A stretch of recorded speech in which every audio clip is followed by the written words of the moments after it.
오늘도 말씀과 기도로 이 자리에 오신 분들을 환영합니다. 누가복음 5장 17절로부터 26절 말씀. 그들의 믿음, 그들의 회복. 지금부터 본문을 읽겠습니다. 하루는 가르치실 때에 갈릴리의 각 마을과 유대와 예루살렘에서 온 바리새인과 율법 교사들이 앉았는데 병을 고치는 주의 능력이 예수와 함께 하더라. 한 중풍병자를 사람들이 침상에 메고 와서 예수 앞에 들여놓고자 하였으나 무리 때문에 메고 들어갈 길을 얻지 못한지라. 지붕에 올라가 기와를 벗기고 병자를 침상째 무리 가운데로 예수 앞에 달아내리니 예수께서 그들의 믿음을 보시고 이르시되 이 사람아 내 죄사함을 받았느니라 하시니 서기관과 바리새인들이 생각하여 이르되 이 신성 모독하는 자가 누구냐 오직 하나님 외에 누가 능히 죄를 사하겠느냐. 예수께서 그 생각을 하시고 대답하여 이르시되 너희 마음에 무슨 생각을 하느냐. 내 죄사함을 받았느니라 하는 말과 일어나 걸어가라 하는 말이 어느 것이 쉽겠느냐. 그러나 인자가 땅에서 죄를 사하는 권세가 있는 줄을 너희로 알게 하리라 하시고 중풍병자에게 말씀하시되 내가 내게 이르노니 일어나 내 침상을 가지고 집으로 가라 하시매 그 사람이 그들 앞에서 곧 일어나 그 누웠던 것을 가지고 하나님께 영광을 돌리며 자기 집으로 돌아가니 모든 사람이 놀라 하나님께 영광을 돌리며 심히 두려워하여 이르되 오늘 우리가 놀라운 일을 보았다 하니라. 본문 해석입니다. 오늘 본문은 유명한 중풍병자를 치료하신 이야기입니다. 누가복음은 전체로 4개 부분으로 구성되어 있는데요. 1장에서부터 4장 앞부분까지는 예수님의 출생과 사역 준비에 대한 말씀이었습니다. 그리고 4장으로부터 9장, 그러니까 오늘 본문이 속해 있는 이 부분은 예수님께서 갈릴리에서 행하신 사역의 내용을 담고 있습니다. 10장 뒤로는 예루살렘으로 가는 길 중에서의 이야기, 또 예루살렘에서의 사역들을 담고 있습니다. 그러니까 우리는 지금 앞부분을 지나서 그 다음 본론에 해당되어지는 부분을 다루고 있는 것이지요. 오늘 본문에서는 2가지 점이 강조되고 있습니다. 먼저 첫 번째 문단에서는 중풍병자를 메고 왔던 사람들이 포기하지 아니하고 지붕에 올라가서 기아를 벗겨 마침내 그들의 친구를 고쳤다 하는 이야기가 강조되고 있지요. 둘째 문단에서는 예수님께서 그 병자에게 죄를 사하여 주심으로 그의 병을 고치셨다 하는 이야기가 강조되고 있습니다. 본문 안으로 들어가서 하나씩 살펴보려고 합니다. 먼저 17절 말씀인데요. 주의 능력이 예수와 함께 하더라. 병을 고치는 일이 마술이나 이교적인 주술이 아니라 하나님께서 친히 그의 백성을 고치신다 하는 말씀을 성경은 이와 같은 표현으로 전달하고 있는 것이지요. 동시에 예수님에게서 하나님의 능력이 나타났다 하는 사실도 우리에게 증명하고 있는 말씀을 대하고 있습니다. 18절 한 중풍병자를 사람들이 메고 와서 우리는 갈릴리 사역에서 예수님 주변에 많은 사람들이 몰려들었던 것을 기억하게 됩니다.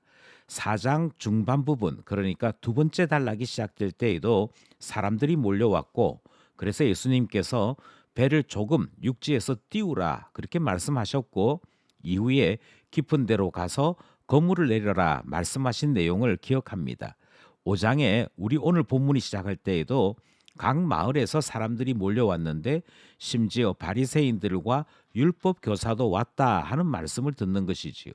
그래서 18절 말씀에 보니까 중풍병자를 메고 왔던 사람들이 도무지 예수님에게 다가서지 못하는 내용이 기록되어 있습니다. 여기서 중풍병자라고 하는 이 병명은 온몸이 마비되는 병들의 통칭적인 명칭입니다. 실제적으로 이것이 뇌출혈인지 뇌경색인지 이런 등등의 자세한 병의 원인은 설명하지 않습니다.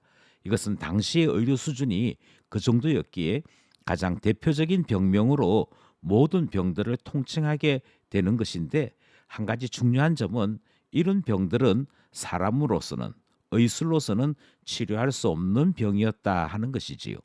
19절 지붕에 올라가 기아를 벗기고 기아를 벗겼다 하는 이 표현은 우리식의 표현이고 실제 표현은 조금 다르게 되어 있다 하는 것을 기억했으면 좋겠습니다.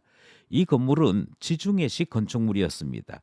아마도 가버나움이 대도시였기에 이미 헬라화가 시작되었고 헬라식의 건물 형태를 가졌던 것이 오늘 본문에 그대로 표현된 것 같습니다. 지중해식 건물의 특징은 먼저 나무로 대들보를 만들고 그 대들보 위에 나뭇가지나 마른 진흙을 덮어두는 형식으로 마무리를 하지요. 따라서 얼마든지 그것을 헤쳐서 지붕에서부터 바닥으로 내려갈 수 있는 구조였음을 우리는 기억할 필요가 있습니다. 20절 그들의 믿음을 보시고 여기에서 예수님께서 두 번에 걸쳐 마음을 살피십니다. 먼저 오늘 본문에 있는 것처럼 중풍병자를 데리고 온 사람들의 마음을 살피십니다. 예수님에게만 데리고 가면 하늘의 권능이 나타나 우리의 친구를 고쳐줄 것이라 하는 믿음이 있었음을 예수님께서 보셨다 하는 표현입니다. 반면에 같은 20줄에 내 죄 사함을 받았느니라 하시는 말씀이 등장합니다. 이번에는 환자의 상태를 보신 것이지요. 이 환자의 병은 죄와 관련된 것으로 예수님은 죄 사함을 베푸심으로 병을 고치시겠다 말씀하시는 내용을 듣는 것입니다. 그러니까 병은 두 종류가 있는 것이지요. 우리의 몸이 약해져서 생겨나는 병이 있는가 하면 죄 때문에 생겨난 병도 있다 하는 것인데 예수님께서는 이 중풍병자의 병을 죄 때문에 일어난 병으로 판단하신 것입니다. 21절 오직 하나님 외에 누가 능히 죄를 사하겠느냐. 그 자리에 있었던 바리새인과 서기관들은 예수님의 이 말씀에 대해 신성모독이라고 하는 죄를 생각하고 있었습니다.